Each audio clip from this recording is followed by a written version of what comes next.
How to check your Grubhub Plus membership status. Hey everybody, welcome back.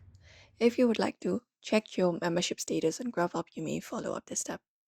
So for that, first of all, head over and launch the application, or you may head over to the website of Grubhub, and then once you are logged in, you should be finding this interface.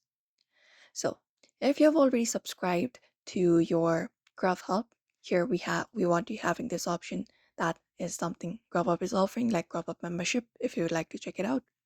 So if you would like to check your Grubhub status when you've already subscribed as a member for Grubhub, you can head over to your account in the bottom right corner, tap on it, and then once you tap on it, instead of this try Grubhub for 30 days, you will be finding option called Grubhub membership.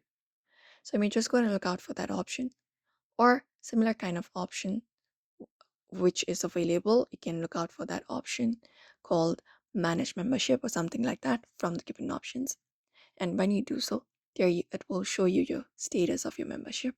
You can just go ahead and manage the plan or manage membership to view your membership details, including its status and renewable information, and that's it. And when you head over there it will show you all of the benefits that you will be having within Grubhub. You can look out for cancellation option or something like that as well within once you have subscribed to the Grubhub membership. So that's it. You may follow up this step if you'd like to check your Grubhub membership status as well. So I hope this video was helpful. Give it a thumbs up and subscribe for more tips and tutorials.